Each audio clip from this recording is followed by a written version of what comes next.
Bus ತುಂಬ rush ಇತ್ತು. Conductor ticket ಕೊಡೋಕ್ಕೆ ಸ್ಟಾರ್ಟ್ ಮಾಡ್ತಾನೆ.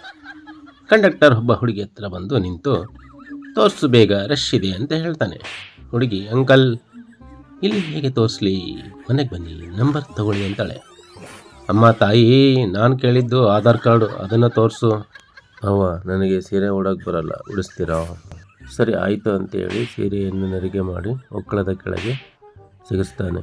ಅಯ್ಯ ಬಾವ, ಸಿಕ್ಸಿದ್ದು ಆಯಿತು, ಕೈ ಹೊರಗೆ ತೆಗಿರಿ, ಇನ್ನೂ ಅಲ್ಲೇ ಇದೆ. ಸಾರಿ ಕಣೆ. ಸರಿ, ಕೈ ತೆಗಿರಿ, ಇಲ್ಲ ಅಂದರೆ ಬೇಕು ಅನಿಸುತ್ತೆ ಬಾವ.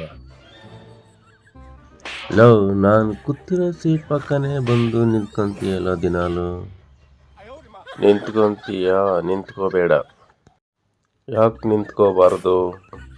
ಅಯ್ಯೋ ಲೋ, ನೀನು ನಿಂತ್ಕೊಂಡ್ರೆ ನಿನ್ನ ಬಾಳೆಹಣ್ಣು ನನ್ನ ಪೂರಿನ ಉಬ್ಬೋ ಥರ ಮಾಡುತ್ತೆ, ಅದಕ್ಕೆ.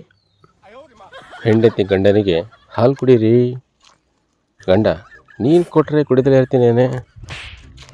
ಹೆಂಡತಿ, ಈಗ ಏನು ಮಾಡೋದ್ರಿ? ಗಂಡ, ಅದನ್ನು ಮಾಡಬೇಕು ಅಲ್ವಾ, ನೀ ಬಟ್ಟೆ ತೆಗಿಯೇ. ಹೆಂಡತಿ, ಮದುವೆಗೆ ಮುಂಚೆ ನನ್ನ ಫ್ರೆಂಡ್ಸ್ ಅವರೇ ಎಲ್ಲ ಮಿಚ್ಚೋರು, ನೀವೇ ಫಸ್ಟ್ ಟೈಮ್ ನನಗೆ ಹೇಳ್ತಾ ಇರೋದು. ಶಾಪಿಂಗ್ ಮತ್ತು ಮಾಡೋದ್ರಲ್ಲಿ ಎರಡರಲ್ಲೂ ಇರುವ ಸಮಾನತೆ ಅಂಶ.